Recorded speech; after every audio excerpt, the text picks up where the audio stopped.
Welcome back to Channel KRT, the podcast where we take a look at the best and worst of obscure media. And oh boy, today we're finally checking out that cinematic classic, The Last Unico. Oh wait, wrong movie. Oh, it's Unico and the Island of Magic. Okay, that works. I'm Kit Quinn, by the way. I'm Unicorse, aka Tyler Green. Yeah, I'll be right back. I gotta go turn into human bricks. Oh no. I'm Randy. At least they're not brown bricks. True. I will try my damnedest not to make Minecraft jokes today. Keyword being try. So we're back in the mine. I forgot the rest of it. All right. So today is a very special episode because we have one of our very awesome executive producers joining us today. You know him as Gomer21XX on Twitter. Ladies and gentlemen, Gomer. Woo! Howdy. Yeah. We love having our staff here. Woo! Yes. Even though you pay us for our bullshit. It's like what's that one SpongeBob? Boy, it was sure nice of Mr. Krabs to give me a job. And at $50 an hour, too. When I started working here, I had to pay Mr. Krabs $100 an hour. Sorry, Gomer, we're going to have to charge you for breathing. We're going to have to charge you for everything that Squidward was charged for in that one episode. I think it was breathing, talking, lollygagging, existing. Huzzah.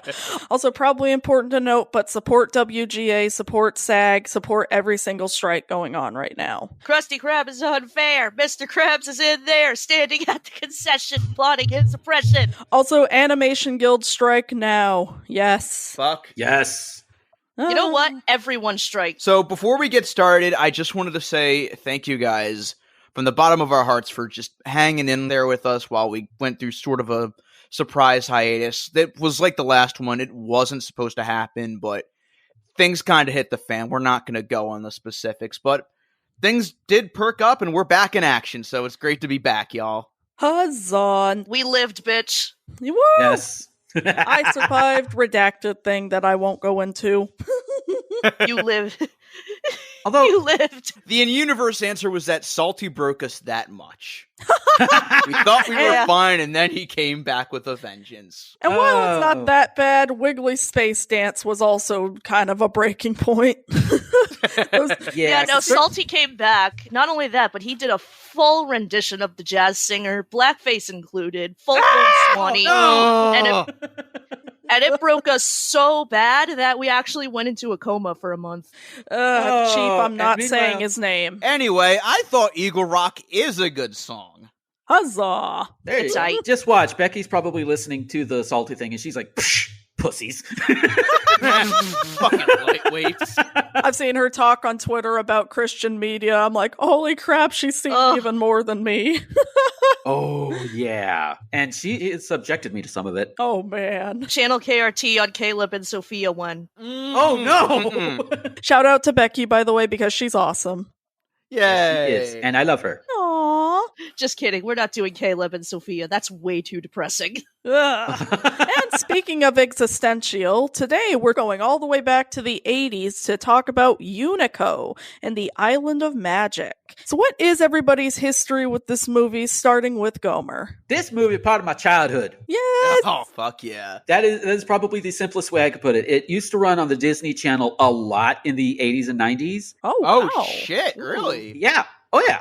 This and the first movie, there are two reasons why I chose this one over the first movie, which I'll get into in a minute. Yeah, I did not know that this was a sequel. Yeah. I do sometimes forget that, not everybody knows that. Oops. That is my brain meat. But there are two reasons. One, it is my favorite of the two Unico movies. Ooh. And also, I'm on a podcast called Random-A, where we discuss anime randomly. And it's hosted by our good friend, Rosen Thorne. And I'm one of the co-hosts in a rotating position with two of my partners, Becky and Tifa. Aww. And before I moved up here, we did the Fantastic Adventures of Unico. Poor Rosen got too depressed by it, even though Aww. he couldn't make it to the end where Unico literally runs a demon through. Oh. So wait, so this is the less depressing one? Yeah, Wow. Jesus. this is less depressing and more nightmare fuel. Yeah, This was pretty nightmarish. I won't go into it until the end, but damn, after that I was like, wait, there's a more depressing version? Good lord, Sanrio. Yeah, it's a Tezuka production, so. I really love that Sanrio will give you, like, the cutest little thing you've ever seen, and then its backstory is, like, its parents were eaten by a rhino or something right in front of him. I mean, you've seen Agritsuko, so... I love Agritsuko's story. It's just that she works a 9-to-5 office job and fucking hates it. I cannot think of a more relatable Sanrio character. Correct.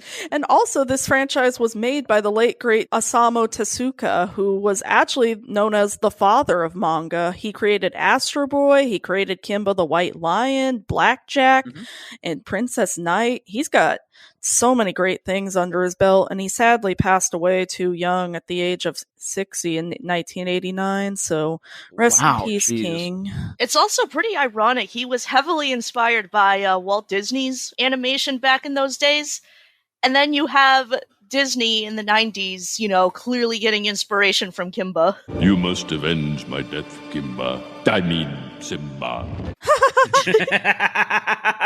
Which I gotta say, it's really annoying to me that Disney won't just admit that they were inspired by Kimba, because it's like, it's fine if you were inspired. It's not bad to be inspired. Don't insist that, oh, no, this is totally 100%. I'm not saying Lion King is a complete ripoff of Kimba, but it's like, it's okay to be inspired. Like, come on. Yeah, exactly. I'm not gonna lie, the more they deny it, the more suspicious I get that maybe it is kind of a ripoff.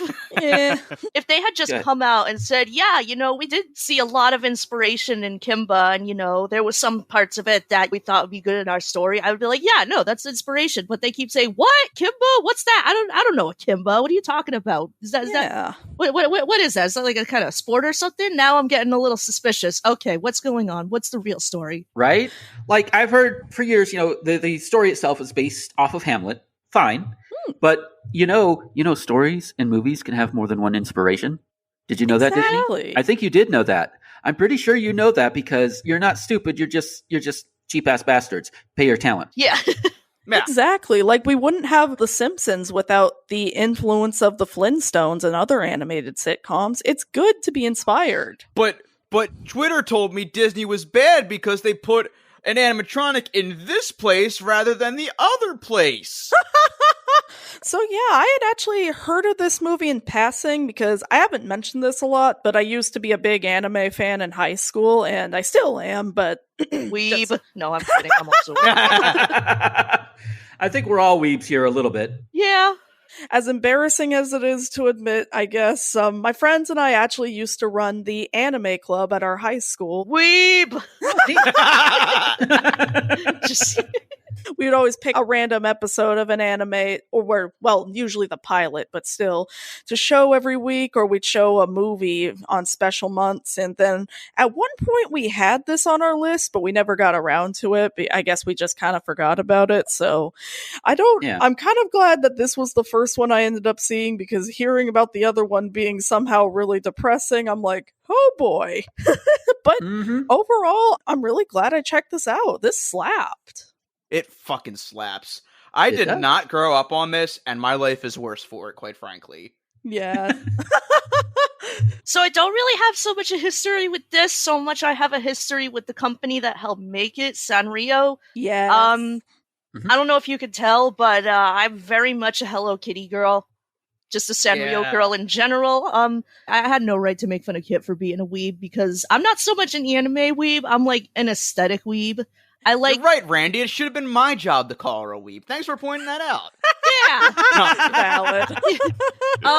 I never really got into a lot of anime shows outside of just I would watch like a few episodes here and there. I do really like Sailor Moon. I've seen a little bit of Attack on Titan. I enjoyed that. I usually tend to like gravitate more towards anime movies, like, you know, this one, Barefoot Gen, you know, Ghibli movies, which, you know, they say, you know, it's not anime.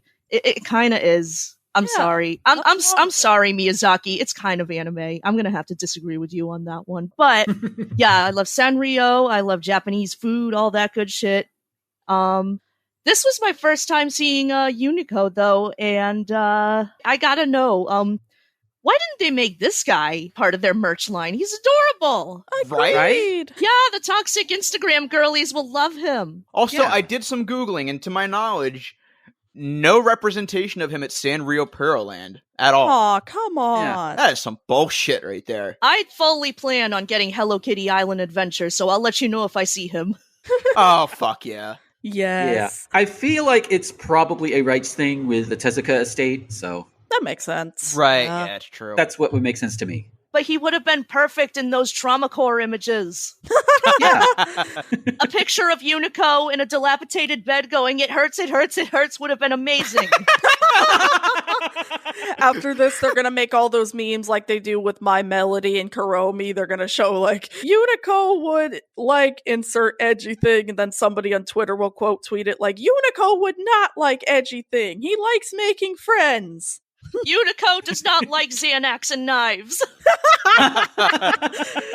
This is a tangent, but I'll go through it quickly. You guys see that tweet that's like quote tweeted a shirt of Big Bird and Daffy sharing a joint, and was like, "Big Bird likes birdseed milkshakes and making friends. He would not smoke a joint." Let the bird have some weed. Yeah, Yeah. it Come on, after the shit he went through and follow that bird, he deserves at least one joint. exactly. Yeah. And hey, who's to say he's not making friends while smoking that joint? Exactly. Yeah. Oh, by the way, here's my take on Hello Kitty doesn't like knives and Xanax. The thing with Hello Kitty is that she was meant to be projected onto any personality. She was meant to be what you want her to be. So if you think Hello Kitty likes Xanax and knives, then yes, she does. Huzzah. Yeah. Yes. Oh my god, apparently this was released right before the Barefoot Gen, speaking of. That's damn. another anime movie I love, Barefoot Gen. Everyone complaining that Oppenheimer doesn't show anything to do with, the aftermath of Hiroshima and Nagasaki. Go watch Barefoot Gen. It's extremely disturbing. It's extremely graphic. It does not sugarcoat a single detail about what that bomb put those people through. And that is why I say it is a must-watch. Yes, and also Yeah. Grave of the Fireflies you should only watch once because it made me cry so hard, but yeah. Yeah. Oh, yeah, Yeah. yeah. See, Grave So- of the Fireflies will make you cry. Barefoot Gen will give you an existential crisis. Like, my God, are we really capable of this level of evil? So we should talk about Unico himself for a second, because Mhm. he's had a very interesting history. He started off as a manga, as we mentioned earlier, and he actually had a pilot TV series that was produced in 1979 that didn't go to series, unfortunately. Aw, Oh, man. Right? Also, apparently in this movie, he's voiced by Barbara Goodson, who voiced Rita Repulsa in the Power Rangers franchise. Yes. I love it when voice actors do characters that are total polar opposites. Absolutely. Oh, Melvin Magnificat? That certainly is an attractive coat you have. You made me step in a puddle, you nitwit! Get out of my way, monkey face! Apparently she was also Red Fraggle in that Fraggle Rock animated series. That existed. Huh. Yeah, I always wondered, why did they need to make a cartoon out of that? You have the show. I found out when doing research for this that Lord Kuruku, the villain of this, is played by Jan Rabson, who, if you've ever watched Phaelus, he is the voice of the old man from The Good Times, Beauty and the Beast. What? What? Yes, Oh my god! Ew, my human puppets all got wet. They're completely useless now. Oh my god, what a legend. Oh. Rest in peace, What a King. legend. Yeah. Now, see, that's the thing. Tyler, you mentioned it in the chat, and I'm like, okay, who did the voice? I looked him up, and the first thing that popped out to me was he was the voice of Tetsuo in Akira. Wow. Yes. There's Oh my another God. good one. Yeah, Oh, that's a good- man. God, from Akira to the old man in Good Times, Beauty and the Beast. What a fucking career. Yes. Fucking range. Leave me alone! Candle!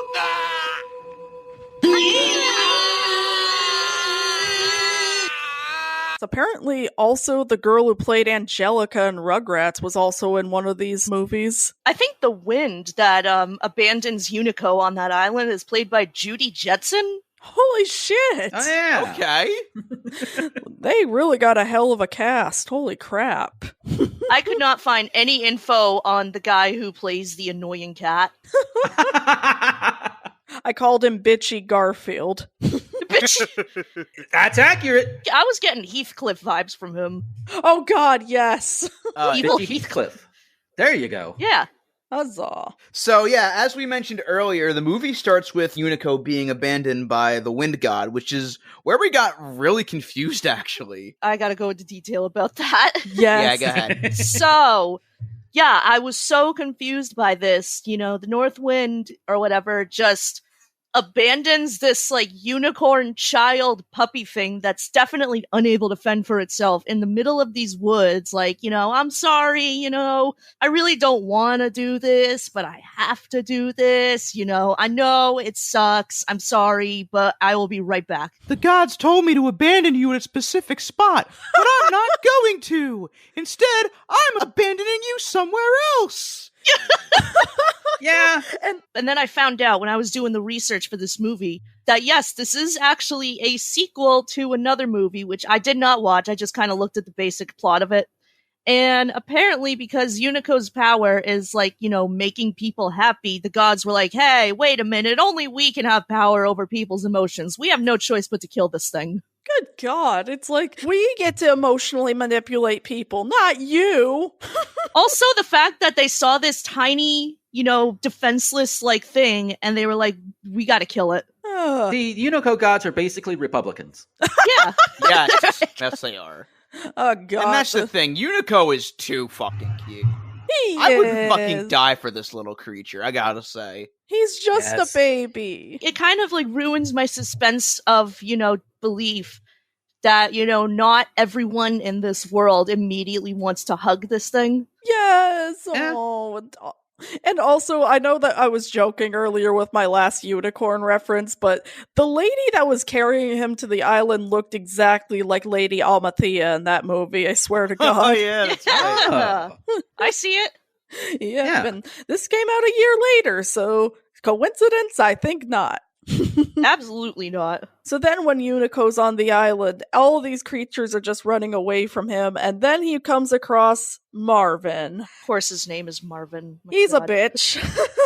Of course his fucking name is Marvin. For some reason, every single anime dub, if there's like a cat, they always gotta talk like this, you know? Hey, what the big idea?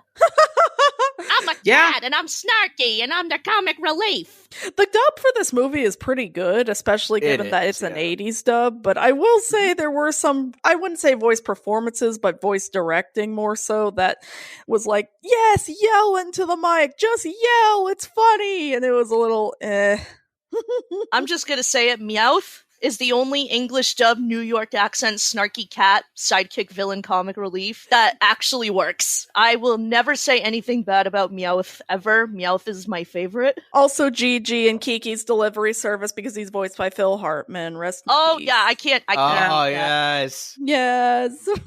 Some of the music that was playing on the island when Toby showed up, I don't know why, but it sounded like the opening of Human by the Human League. Oh my God, yes. He's gonna sing about cheating on his wife.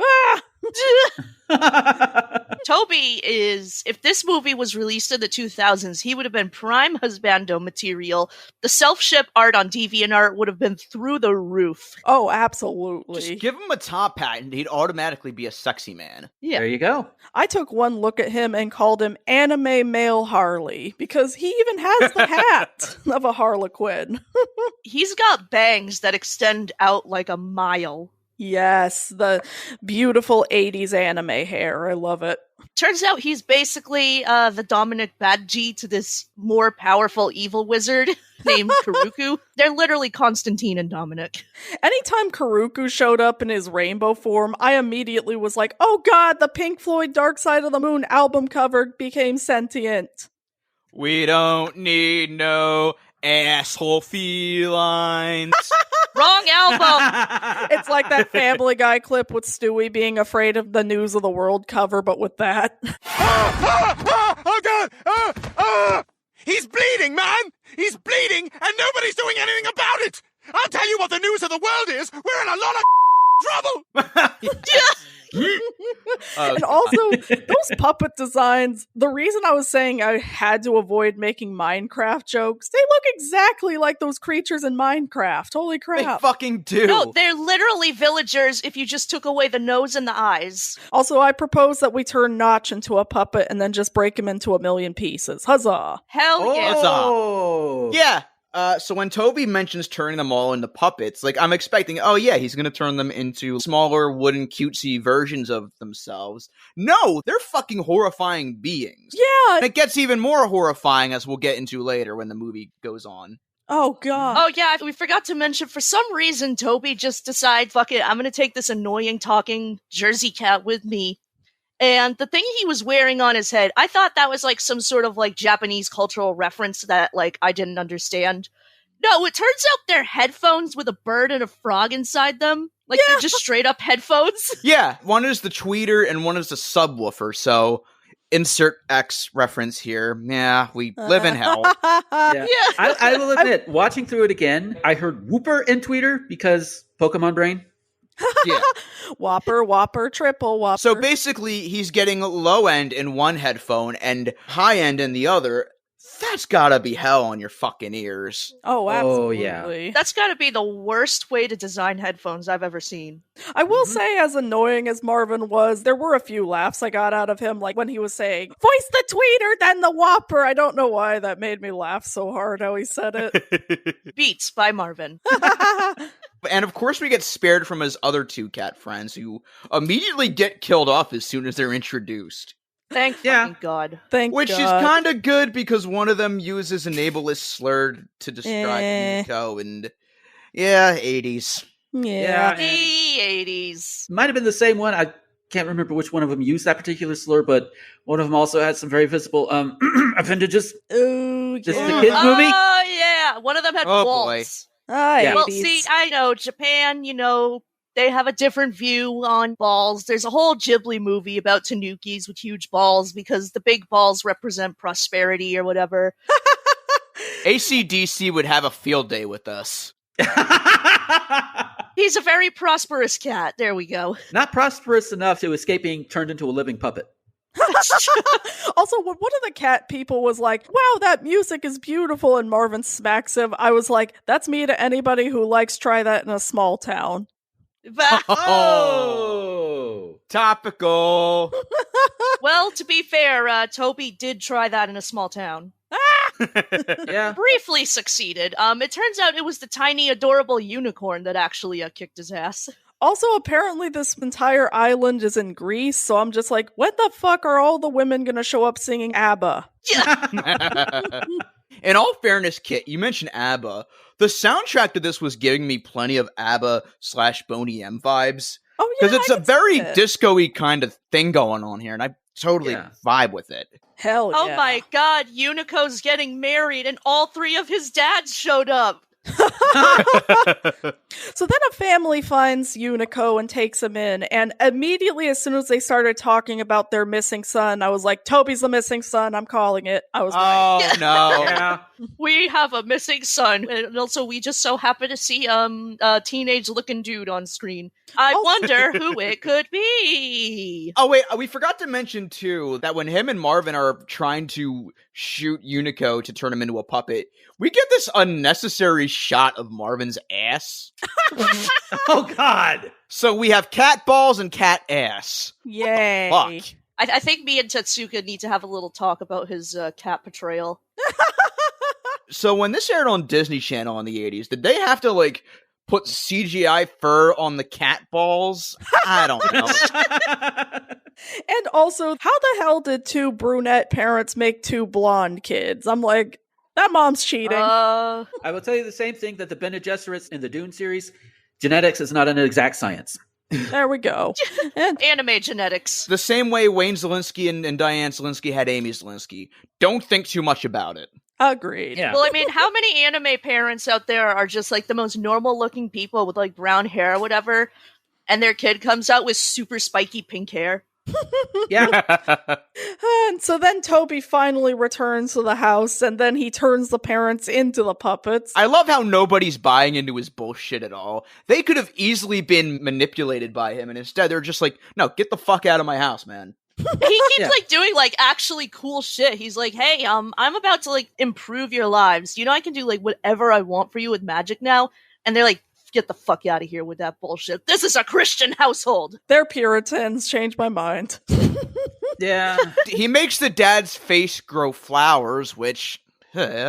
Okay, in all fairness, that was a dick move. Oh god, it's the end of Annihilation. So when the dad's just telling him to fuck off, he still has like a flower sprouting from his nose. That kind of did get a laugh out of me. Oh yeah, and the whole time the dad is a puppet, he still has the flower on his nose. Yes. Also, the toy he makes for Sherry just turns into a block of wood, and I was like, that's how you give your sister splinters, for God's sake. God, that sounds bad out of context. Oh no! That's it, we gotta cancel you. Yay. I mean, I'm gonna go on Fox News and make millions of dollars whining about being canceled. Hell yeah. Hooray! How many times have we made that joke again? Ah, well. Oh, well. It's because it keeps happening. Also, I gotta say that there were some points where I just couldn't take a ton of notes throughout the movie just because I so badly wanted to watch the animation because god damn, it's beautiful. Oh, Right? Yeah, the animation is great. This movie is just so pleasant to watch that, you know, when you actually get to the sad bits, it really fucking hits hard. Absolutely. I wasn't expecting to go into this with a cynical kind of view because, you know, looking at the fucking thumbnail, it's a baby unicorn. How am I gonna hate this? Of course. Yeah. Also, I love the animation on Karuku. That is some good-ass animation. Kuroku is legit unsettling because you have that, and you have the voice modulation, too. Absolutely. I know we were talking about him with the old man earlier, but Jan Rabson really did an amazing job portraying him as well. Absolutely. He sounded like angry, evil Bubble Bass. Toby, shouldn't you be at work? Yes, Master. You're not lollygagging, are you? The shots don't hook up! My immersion is ruined! Oh my god, he did. I'm just expecting a scene where he's in his evil lair and you see him dressed as a fucking cat girl. Oh god! If you know, you know. Oh lordy, that needs to be fan arted. Yes. Oh god. Well, first of all, you think he would have any shame if he was caught being a cat girl? No. Probably not. He's very public about it. Good for him. I was kind of getting some him vibes. Oh, absolutely. Ooh, yes. It is amazing to me that I have never held that against you. Wait, come back! I'll make my flapjacks cheaper! I could see that there was definitely some Blue Meanie inspiration in there. I want you to deal with this annoying pair of little trespassers, Toby. Happyland is a tickle of joy on the blue belly of the universe. This is jumping a bit ahead, but at the end, as he's being defeated, he looked a little like Dr. Vile as well. Agatha, what are you doing? Puppet experiments. So then Toby goes around turning basically the entire island into puppets, and then he manages to pull a Pied Piper with them to lead them to Karuku's lair. And how does wood swim? Like, wouldn't it just float in the water? They don't. They walk under the water and into a Wait. ship. Yes. Initially, because of how they were animated, I thought they were just made out of stone or something. Probably, yeah. Or maybe it's like waterproof wood. It's yes, is what it is. Huzzah. It's here that Toby mentions something about his living puppets. I played bass for my living puppets. Oh god, it's gonna turn into the Land of Confusion video. Ugh. Oh god, Superman, where are you now? Also, that dragon design was adorable. Yeah. Oh, yes. Okay, was this thing voiced by Bobcat Goldthwait? Be surprised. Because like every time I saw it, like Yeah, this goofy fucking mechanical dragon that wouldn't be out of place in a Yoshi game. Absolutely. Oh my god, it's their version of a Trojan horse. There you go. I mean, considering it can transport people and other beings inside of it. Also, Oh my god, Pee Wee Herman voiced it. Wait, do you have a Pee Wee Herman doll on you or something? oh no, I have a soundboard. Also, God, we need one of those. Holy shit. yeah. Yes. We really need to turn this into an FM radio show. Fuck Oh, yeah. There you You're watching channel KRT 98.1. go. Okay, where were we? So then Unico and Cherry team up to go find her parents, and I kind of love that Cherry just keeps accidentally revealing, "We're here to defeat Karuku!" It's like, that's not gonna make him suspicious. Good job. You're doing good. Mhm. I know she's a kid, and she just lost her parents, but it's like, come on. Also, I love, quote unquote, that when Toby's trying to explain to Cherry, he's like, "Oh, I'm just following orders from him." You know who else was following orders? Oh, you're just Uh-huh. following orders, aren't you? Friends, let me tell you about another group of hate mongers that were just following orders. They were called Nazis. That's right. Fucking Nazi. Yeah, and they practically wiped an entire nation of people off the earth, just like your cigarettes are doing now. Oof. But in all seriousness, I do really like that they play a lot into the themes about how manipulation and abuse can really change somebody, because Karuku's backstory is rough. Like, apparently he was abused by his family, and that's what turned him into it. And I like that this movie has a bit of an underlying theme that nobody is just born evil. Similar to, say, the Guardians franchise. Yeah. So basically, he had his Joker moment. Huzzah! Yeah. Don't you mean he had his Pinocchio Joker? You know what? I quit. Yeah. Wait, no. Don't quit. Oh, no. I will Quit say- that. Oh, I see how it is. No, I'm kidding. I will say that Karuku's puppet form looks so much like the Guillermo del Toro Pinocchio. I wonder if that inspired him. Oh, now I know what he reminded me of. He reminded me of fucking Gino from Super Mario RPG. Oh, Yes! yeah. Oh my god, I love him. I need to get a Switch so I can get the HD remake. Yes. There you go. Elephant Mario. Yay! Elephant Mario. Wrong game, but Yay! close enough. Hooray. Coming out at the same time. You know what? You know what? Wrong game, same Nintendo Direct. Huzzah. Also, I know he was trying to help, but I love that when Unico is calling Kuroku out, he just screams, You're a bad man! that doesn't do anything, but it was still fucking cute. Agreed. Is that not how we defeated Hitler? Yes. Totally. Speaking of death, we get to watch Marvin get crushed by the puppets. Yay. Good. Yeah. Well, I mean, he doesn't die, but still. Spoilers, Yeah. Kit. My God. Why are you spoiling this nearly 40-year-old movie? How dare I? Oh god, I just realized this came out the same year as Gingerbrook Fair. Oh, Yep. what a parallel. Oh boy. So eventually Kuroku bargains with Toby in that he won't turn them into puppets. Instead, he'll just turn them into toys, which I guess that's not as bad. Yeah. That still feels like a bit of an existential horror to me. Okay, fine, I won't turn you into a weird piece of wood, but I'll turn you into a weird piece of wood with style. Also, you can't move like the other toys, so oh well. Honestly, I get to die slaying. That would make me happy. There you go. There we go. And then Toby has like this big, look what you made me do attitude towards Cherry for turning her into a toy. Fuck you, dude. Come on. The old Yeah. Toby can't come to the phone. Why? Because he's dead. Oh. Oh. Oh, Taylor Swift, you dated a racist. Oh, Taylor Swift, you are a mixed bag. You did skip ahead quite a bit because you skipped the Disney acid sequence. Oh, Oh, that God. beautiful. Yes! That Love was acid so- sequences. That was fucking cool. This, Holy of course, being the scene where Kuruku gets his head shoved up a toy's ass. beautiful. No notes. No, seriously, that animation is fucking glorious. Hell It yeah. is. This is It- why I love anime. This was Fantasia. You joke about not having notes. I legit have no notes other than this segment is fucking perfection. Fuck yeah. And Kuruku does get a toy's head shoved up his ass, like I said, so there you go. It's also reminding me a little of that Daft Punk video. That was cool as hell. Ooh, which one? Oh, The one that's anime. I forgot which song. Oh, it yeah, was, that but- one. Yeah. one more I forget the name time. of it. One more time, we're gonna celebrate. Why don't you play the game? Interstellar 5555. That's what I was thinking Yes, of. that's what. There you go. And I love the fact that this whole thing ends with Kuruku noticing that he's being spied on by Toby. And my first thought was, did you see anything? No, Master. I did not see you playing with your toys again. Yeah. And then it just cuts to Toby combing the desert.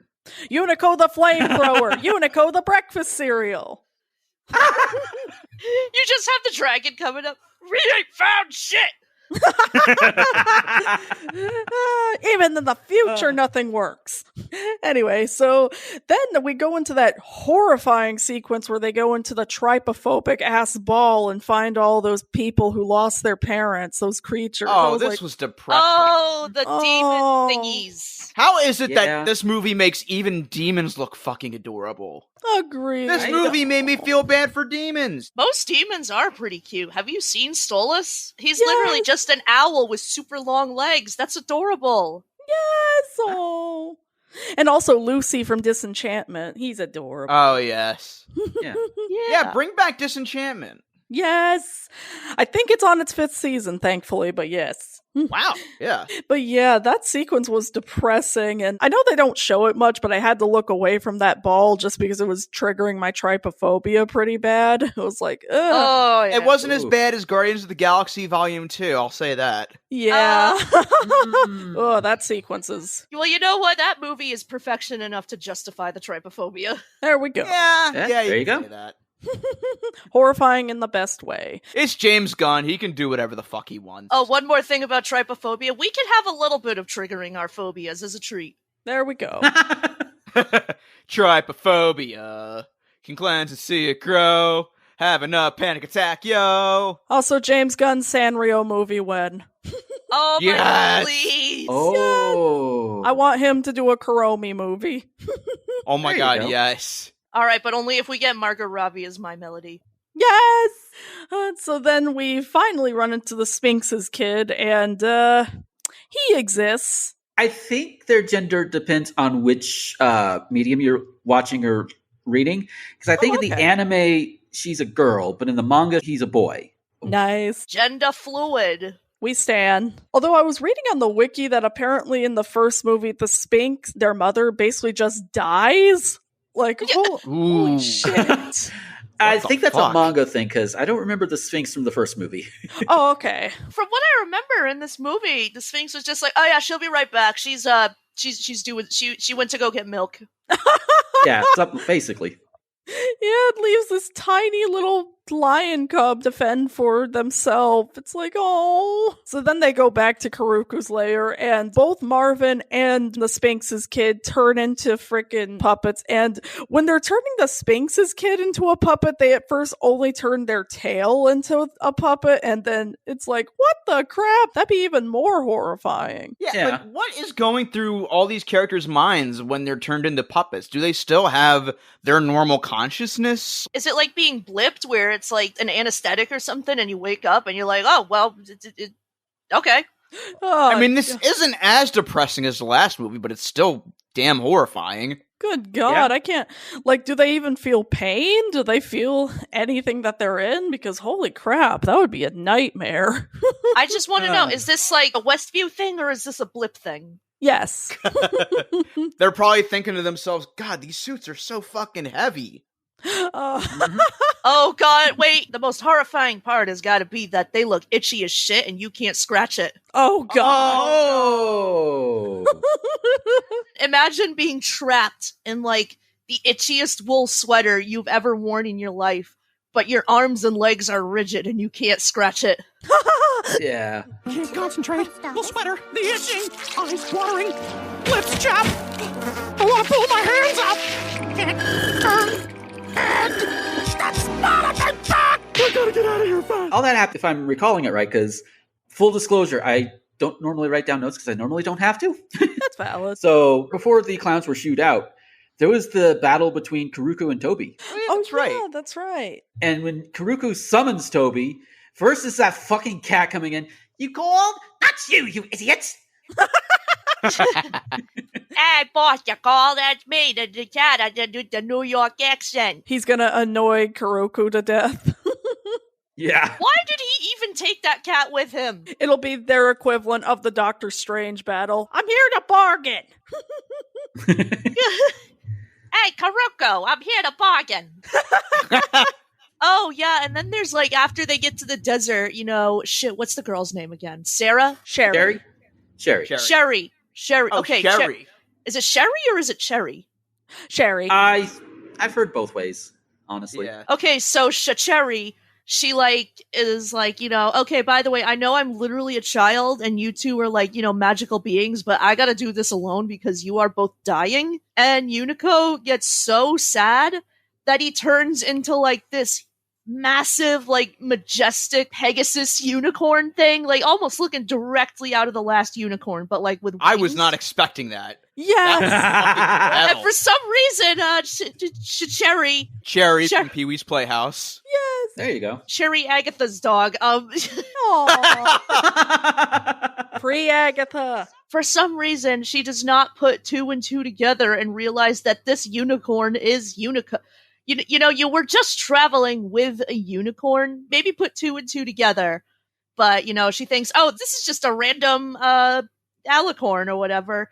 And the fucking Sphinx is there too and doesn't even tell her, what do you mean, where's Unico? This is Unico. They just let her until they finally get to the junk place. And he finally turns back into a little baby boy. And it's like, what? What do you mean this unicorn I've been riding has been the unicorn I've been hanging out with the whole time? It's basically his Twilight Sparkle arc. Yeah. A little bit of a clear up on the reason why he turned into the unicorn is because the Sphinx was like, hey, why are you sad? Oh, but she's leaving me behind. She's abandoning me. No, she's leaving you behind because she doesn't want you to be in danger like she is. She actually cares about you. And then he's like, oh, shit. Power of friendship. Fucking unicorn. Let's go. Yeah, there's a lot of tweets that often talk about how anime almost always ends with the person saying, I had the power of my friends the whole time. And yeah, this is one of those, but I'll allow it because Unico deserves it. He deserves friends. Oh, and then here comes the island of giving you a new hoarding complex. Hey, all that junk in your house you keep throwing away? It has feelings. Oh, that was horrifying. All your junk has feelings. All your junk has feelings. Never throw anything away, ever. This movie walked so the brave little toaster could run. Huzzah. Oh, this movie walked so that hoarders could run. Yeah. And so then the whole final battle just looks so friggin' cool. Especially with all the things that Kuroku does during it. God damn. And then the whole thing ends with Unico being like, yeah, you genocided a bunch of people, but I'll still be your friend. And Kuroku's like, what? And is just so shocked by the fact that this little dude wants to be his friend that he just dies. He just buys out. It would have been so much funnier if he became his friend and then at the last minute Unico just fucking punts him off a cliff. He's like, you really mean it? You like me? No! Everybody kick the shit out of him! Kuroku died how he lived, with a lot of wood. Womp womp. Hey, at least I didn't say in the Uncle Joey voice.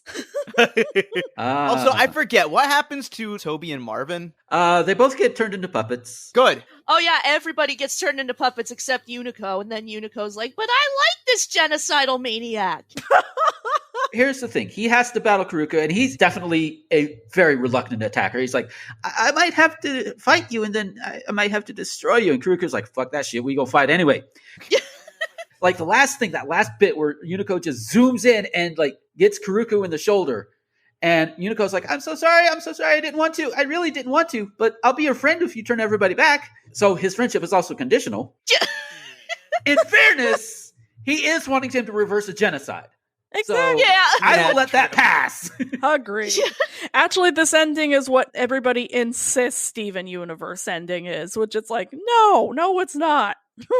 This is what Kendall Jenner thought she was doing with the Pepsi. Oh, God. That stupid fucking image of Steven Universe with Hitler where he says, but he says he's sorry. Oh, lordy. No, I love the panel with Garnet saying, I think we're gonna have to kill this guy, Steven. It's just that, but with fucking Unico and Sherry. Somebody draw that. Please, somebody draw that. I think we're gonna have to kill this guy, Unico. Damn. Also, when everybody becomes human again, they were all stacked on top of each other. Were they just all gonna start falling on each other and dying again? Because, like... Yes! Well, I mean, think about it. What happened to people who got blipped back from, like, surgery or being in an airplane? Oh, God. They were in a helicopter that was approaching a building. Oh, no! Yeah, like that part in Infinity War when the helicopter crashes into a building. Where do those people get blipped back? Oh, God. Oh. And then also when Toby goes back to his dad and is like, I'm sorry for being evil. His dad's like, yeah, whatever. Very small town dad core. Absolutely. Yeah. And then it ends on such a depressing note where the woman comes back and is like, Unico, I have to take you somewhere else now. Can I say goodbye to Sherry? No, but she'll remember you. It's like, why? Jesus. Come on. This little baby hasn't been through enough. Come on. And then it ends with Cherry finding Hiroku's puppet form and saying, Unico. And then credits. It's like, come on. Why? Yeah, it's a little bittersweet. That was rude. That was so sad. By the way, didn't get a sequel. Aww. Yeah. Man. I don't think there was much manga left after that anyway, so if I'm remembering right, so. True. It's like, I was just like, Teisuka, are you okay, man? Is this Ventar? Are you good? Aww. And this is why we need Unico Trauma Core images. Goes without saying, but huge old keep the tapes. Absolutely. Oh, I'm keeping the shit out of this. This had no right to slap as hard as it did. I mean, yeah, this was like, an emotional gut punch, but, sometimes you need one. Absolutely. And oh, yeah. Also, it already would have been a keep the tapes for me just because alone the fact that it was a palate cleanser from the last couple of things we watched, but this also was just a really great time on top of that. It's adorable, it's well acted, it's well animated. I can't recommend it enough. Agreed. I think this is the first anime we've looked at. Absolutely, yeah. I think so. Yeah, okay. As far as the first anime for Channel KRT goes, this was a banger. I'm glad it was this one. Yeah. And full disclosure for the listeners, when Tyler started messaging me about it, I was debating between this one and the 1970s Jack and the Beanstalk anime movie. Oh. Oh, yeah, that's right. Are you happy? Yes! Yes! I'll have to also check out that one because I've heard it sounds insane. It is. Oh, I've seen the Nostalgia Critic when he talked about it, and yeah, it's insane. Oh, that's right. He does not do it just enough justice. At least this one does not have Chevy Chase, although it doesn't have Gilbert Gottfried. Rest in peace. Yeah. Either way, this thing has got to have either Paul Rubens or Bobcat Goldthwait attached to it. Yes. Oh, God, yes. One of those guys. So huge thank you again to Gomer for joining us, and this was a lot of fun. Yeah. Yeah. Yeah, loved this. Thank you so much for your patience, too. We really appreciate that. And thank you once again to both you and our audience for being so patient. We're so excited to get back on track, and I'm excited to get my life back together, so hell yeah. You got this. Oh, Salty won't keep me down. Yeah. Yeah, fuck you, Salty. Huzzah. Ain't nothing gonna break my stride. Ain't none gonna hold me down. Oh no, I'll kick that book's ass. Now, normally I am very anti-book burning, but I will make one exception. I don't count Salty as a book to be. I count him as just a demonic entity. Actually, I've seen this thing on YouTube Shorts where people take old books and they use them to grow mushrooms. Oh God, Last of Us books. Yeah. Huh. He's not a book, nor is he a demonic entity. He's just an SCP gone loose. So what we do is we just spread those spores everywhere, all over the pages, keep spraying him with warm water. Eventually, he will be covered in fungus and he will turn into a clicker, and then we can shoot him on sight. There we go. There you go. Or what we can do with Salty, to quote Mega Man X7 Maverick Flame Hynard. Burn to the ground! All right, Gomer, Oh, do you have yes. anything you want to plug? Okay, so I am currently in between my own productions, trying to bring my own podcast, Thespian Talk, down into a gentle landing. Has not happened yet, but I am looking to replace it with some other things. I was looking at doing a Full House podcast, but somebody else recently started a new one. Oh, And I was like, Oh, that's a yeah. little too soon. Right now, what it is it's literally the Virgin Dave Coulier versus the Chad Jody Sweeten. Yes. Yeah, because this new Full House podcast that came out is hosted by Jodie Sweetin and Andrea Barber. Oh. So it's like, that's why I'm not going to give them any shit. Yeah, and then the other one is hosted by Dave Coulier. Oh, I didn't know that. Yeah. I physically cannot bring myself to hate Jodie Sweetin or Andrea Barber. They were both the best characters in the show. Oh, absolutely. Yes. I hope to God they take the opportunity to talk shit on Candace Cameron whenever they can. Yes. Also, Kimmy Gibbler deserves better. Absolutely. Her and Stephanie should have been Endgame in Fuller House all this time, so... Yes. There you go. It would have been the greatest enemies to lovers arc I'd ever seen. Yes. I mean, they do end up smooching during the course of the series. Yes. Oh, yeah, I was just going to point that out. Finally! And don't forget when Stephanie lets it slip. I even had a girlfriend in college, and you can just see Candace in real time say, "What?" Oh, Yep. the rage. The white hot rage. Candace is just fucking seething. I am here for bisexual Stephanie Tanner. Correct.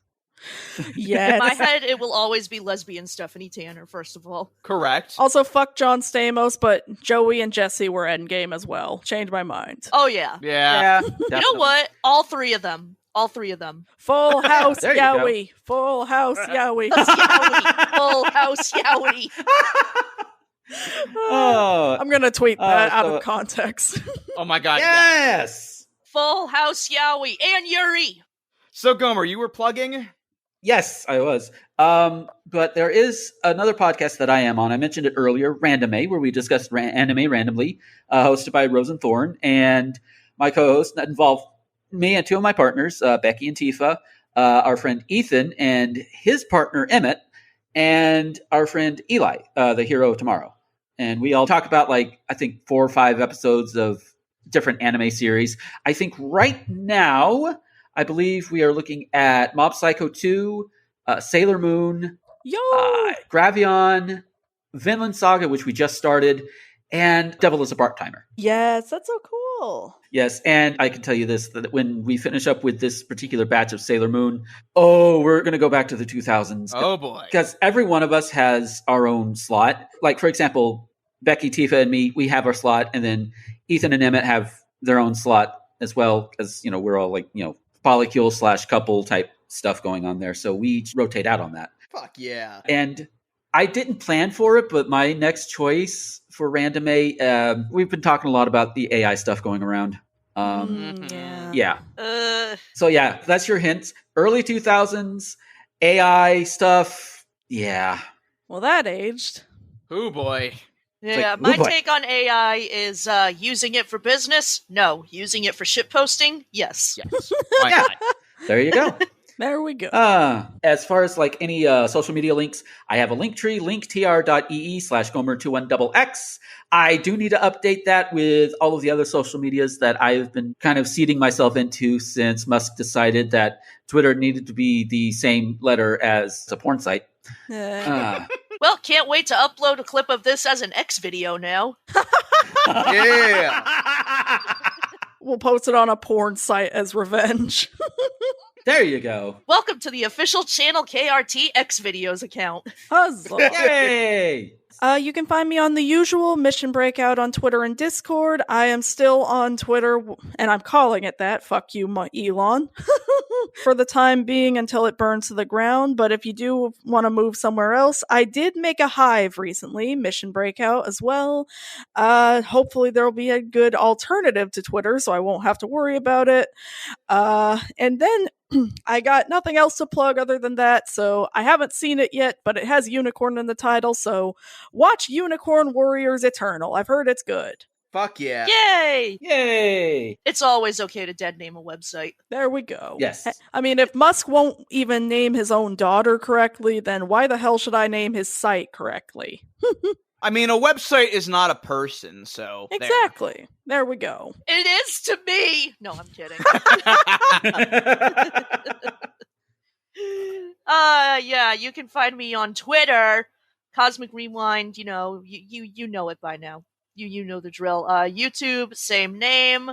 And we were also on a recent episode of Escape from Walt Disney. Go check that out. It was a lot of fun, and we got to look at one of the greatest Marvel movies. Damn straight. Fuck yes, I listened to it. Is good. Oh, thank you. Yes, thank you. Oh, yes, forgot to plug, but yes, we were recently on Escape from Walt Disney, and I used my one and only guest choice on my favorite movie ever, Guardians of the Galaxy Volume 2. So, hell yeah. Randy's next. Let's go. Yeah. All right, you can find me on the usual spots. Tyler FG on Twitter. That's right, Twitter. Huzzah. And also on Hive now as well, Tyler FG as well. And you can also find me on Instagram at TylerFG96. As for the show, you can also find us on Twitter at channel_KRT, Channel KRT Podcast, all one word on Instagram.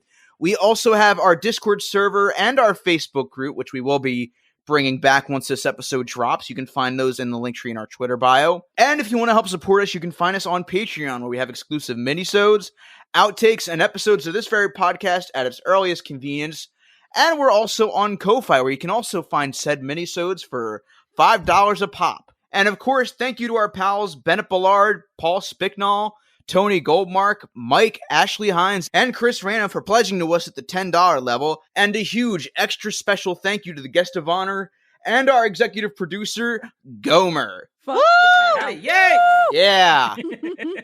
Oh. It was so great to have you for this, man. Such an honor. It's great to be here. You know what? If you ever want to cover one of the other anime movies out there, I'll pop in for you.